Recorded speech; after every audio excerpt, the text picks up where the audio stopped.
Hi hello नमस्कार, मी स्वप्नाली स्वागत करते आपलं पुन्हा एकदा एका नवीन व्हिडिओ ब्लॉगमध्ये। तर आय होप की तुम्ही सगळेजण मस्त आणि मजेत असाल।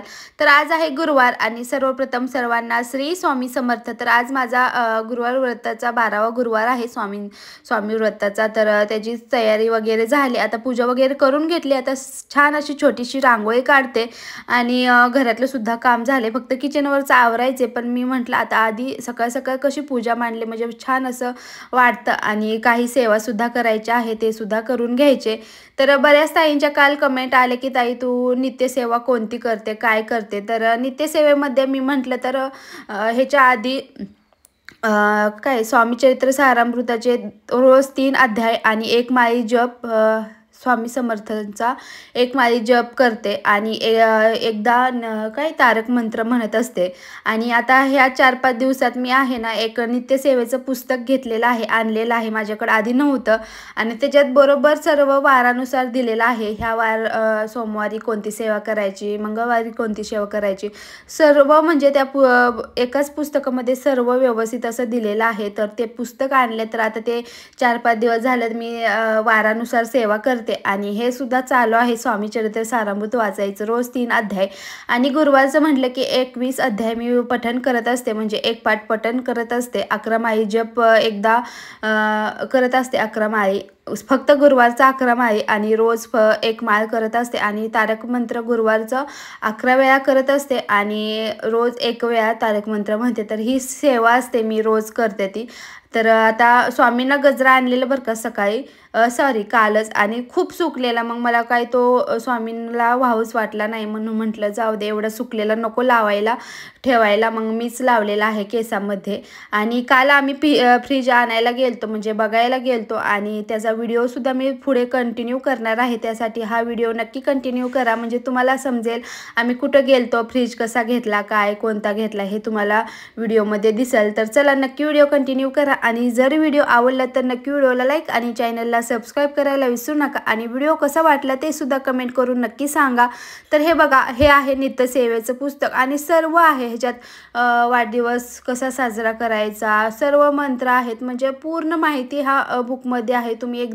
तुम्हाला जर सेवा करायची असेल तर नक्की एकदा घेऊन बघा, सगळं म्हणजे सर्व देवांचे मंत्र आहेत, म्हणजे सर्व, म्हणजे ते एकदा मी पहिल्यांदा बघितलं ना पुस्तक, म्हटलं बापरे एवढं सारे एकाच पुस्तकामध्ये आहे। आणि छान आहे, रोजची नित्यसेवा करण्यासाठी स्वामी स्थवन वगैरे आहे। मी फक्त हे स्वामी स्थवनसाठी घेतलेलं, पण हे सर्व ह्याच्यामध्ये आहे, म्हटलं बरं झालं आपल्याला नित्यसेवा करायला छान। आणि जर वाराचं बरोबर सोमवार मंगळवार बुधवार असे 7 वाराचं बरोबर त्यांनी एका पेजला दिलेला आहे आणि तुम्ही ते वाचू शकताय। तुम्हाला जर नित्यसेवा करायची असेल तर तुम्ही नक्कीच करा, छान आहे। आणि ताईच्या 2-3 ताईच्या कमेंट आलते की ताई तू काय काय करते, त्यासाठी त्यांच्या कमेंटचा रिप्लाय भेटला असेल ताईंना। तर चला, आणि तुम्ही एवढे छान छान मला कमेंट करताना खरंच तुमचे कसे आभार मानावे हेच कळत नाही। आणि खरंच मला खूप छान वाटतं तुमच्या कमेंट वाचून, आणि तुमच्यापासून सुद्धा मला काय काय शिकायला भेटतं, त्यामुळे मला खूप छान वाटतं। आणि सर्वांना खूप खूप थँक्यू सो मच, तुमचा असाच कायम माझ्यासोबत सपोर्ट राहू द्या, अजून खूप पुढं जायचं, त्यासाठी फक्त तुमच्या सपोर्टची गरज आहे आणि स्वामींच्या आशीर्वादाची। तर चला, आता पूजा वगैरे आवरून घेतली आणि अशा पद्धतीने आज पूजा मांडलेली आहे। तर एका ताईची कमेंट होती की ताई तुम्ही शंकराची पिंड उलट्या दिशेने ठेवलेली आहे, चुकीच्या दिशेने, तर उत्तरेकडे तोंड केलेलं आहे पिंडीचं। मला तर माहिती आहे उत्तरेकडेच असतं, तर अजून तुमचे काही असतील, मला असे वाटते मी पिंड बरोबर ठेवली, पण फ्रंट कॅमेऱ्याने शूट केल्यामुळे ताईंना उलटी दिसली असेल, तर त्यामुळे। तर आता पूजा वगैरे आवरून झाली, आता सेवा करायच्या अगोदर म्हटलं हळदीचं लेपन करावं उंबरठ्याला, उंबरठ्यासुद्धा बसवायचं आहे लाकडी सागाचा, पण अजून काही झालं नाही, एक एक काम चालले, बघूया हळूहळू करेन। तर इथं हळदीचं लेपन करून उंबरठ्याची सुद्धा पूजा करून घेते. छान अशी छोटीशी रांगोळी काढते एका साईडला आणि उंबरठ्यावर लक्ष्मीची 2 पावले. आणि आज खूप दिवसानंतर मी येलो कलरची साडी नेसली, कारण म्हटलं आज गेल्या वेळेस नेसणार होते तर प्रॉब्लेम आला, त्यामुळे मला पूजा करणं काही शक्य झालं नाही. फक्त उपवास केलता, तुम्ही तो ब्लॉगसुद्धा बघितला असेल. आणि मग ह्या वेळेस म्हटलं आज तरी नेसावी. आणि माझ्या ताईंना मी साडी नेसलेली खूप आवडते. छान छान कमेंट करतात की साडी छान दिसते असं तसं. तर खूप छान वाटतं तुमच्या कमेंट वाचून आणि अशाच कमेंट करत जा.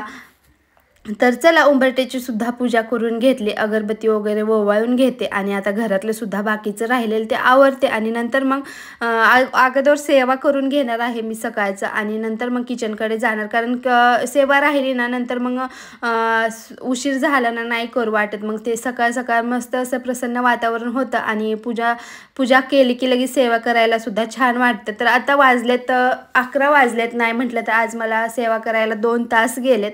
आणि आज काय मी मंदिरात नाही जाणार, मंदिरातच जाऊन मी एक पाठपठण करत होते स्वामी चरित्र सारामृत. पण अन्वी खूप कंटाळून जाते आणि आज ती स्कूलला जातानाच मला म्हटली की मम्मी तू तिथं नको वाचू, तू घरीच वाच, मी जेव्हा स्कूलमध्ये जाईन ना तेव्हा तू वाच, म्हणजे तुला शांत वाचता येईल. तर असं सांगून गेली, त्यामुळे मला आज जरा जास्तच घरी सेवा करायला जे स्वामी चरित्र सारामृत वाचायला जास्तच वेळ गेला. पण असू द्या म्हटलं, आता लेकरूसुद्धा कंटाळून जाते तिथं बसून, नाही म्हटलं तर ते 1.5-2 तास लागतात 21 अध्याय वाचायला तिथंसुद्धा मठामध्ये.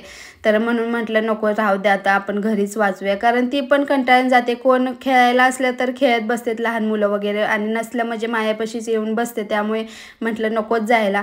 त्यामुळे मला हा टायमिंग झालेला आहे. आता नाही म्हटलं तर 11 वाजलेत. तर म्हटलं आता जे काही भांडी आहेत ते पटपट घासावी. दूधसुद्धा गरम करायला ठेवलं नव्हतं, दूधसुद्धा गरम केलं आणि करायला ठेवलं. तर चला आता भांडी घासून घेते आणि बाकीचं सुद्धा आवरते.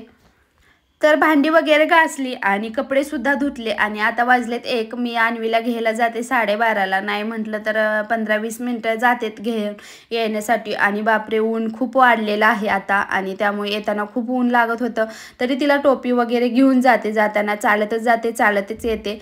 जवळच आहे तरीसुद्धा आता ऊन खूप वाढले, त्यामुळे उन्हाचं चालायला नको वाटतं. तर चला आता ती म्हटली मम्मी आता मी बारीक करून देते, आणि तिला खूप आवडतं शाबू, तिच्यासाठी मी भिजत घालते, कारण तिला भिजत घातलं की मला पण खायला भेटतो उपवासा दिवशी.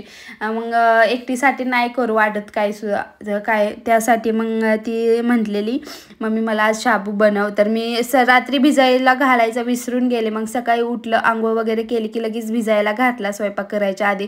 तर आता वाजले ते 1 आणि चांगलासुद्धा भिजलेला आहे शाबू. आणि एका ताईची कमेंट होती की ताई तुमची मुलगी खूप गोड आहे आणि ती कशी बोलते काय, प्लीज कॅमेऱ्यामध्ये तिला व्हिडिओमध्ये दाखवत जा. असं होते आता तिला म्हटलं ना बोल तर ती बोलत नाही. मग असं गपचूप असा व्हिडिओ शूट केला, मग तिचं बोलणं तुम्हाला ऐकवते. नको मला आवडतं बघ मी कशी करते. अरे असं पकडून 1 मिनिट मी करते.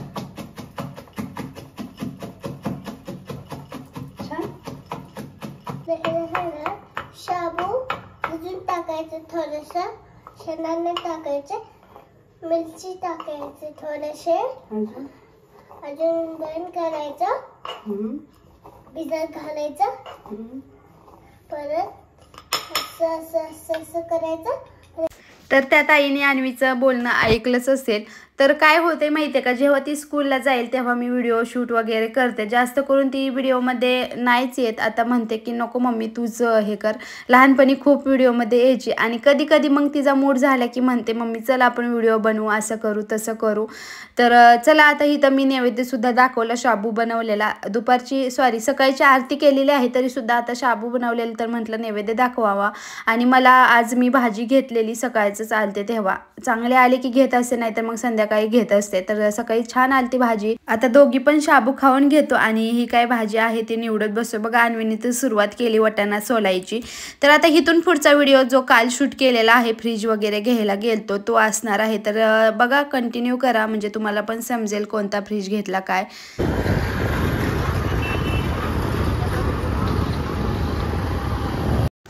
तर आता इथं बघत होतो कसलं घ्यायचं, काय कोणती कंपनी चांगली, आणि तुम्ही सुद्धा खूप ताईंनी मला सजेशन केलं की ही कंपनी चांगली ती, आणि खूप छान वाटलं तुमचं ते प्रतिसाद बघून.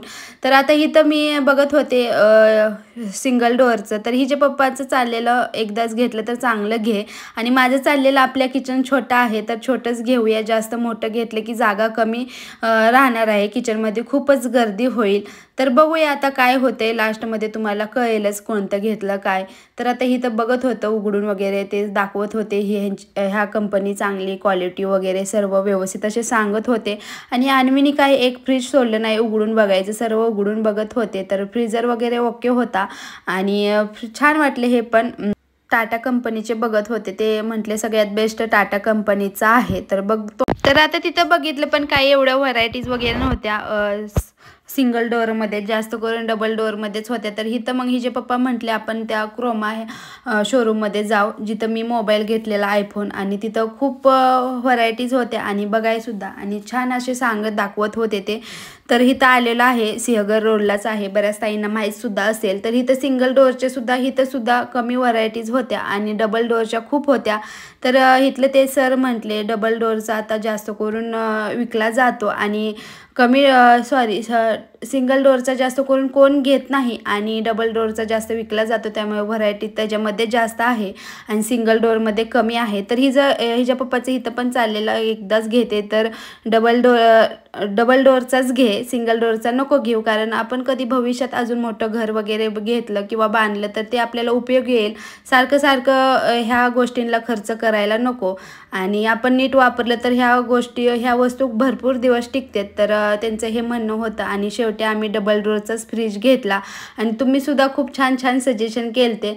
तर माझं एक अजून मनात चाललेलं की डबल डोअरचा नको, सिंगल डोअरचाच घ्यायला, कारण किचन तुम्ही बघितलंच असेल आपलं किचन किती छोटं आहे, आणि एवढं मोठं घेऊन जागा उरते काय, म्हणजे जागा खूप कमी पडेल. पण बघूया आता कसं होते, आता फायनल तर केलेलं आहे.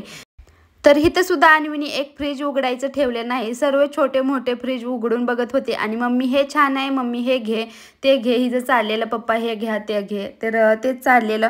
तर आता तुम्हाला उद्याच्या ब्लॉगमध्ये कळेल की कुठला फ्रीज घेतला, काय कसा आहे, आता काय मी दाखवलेलं नाही.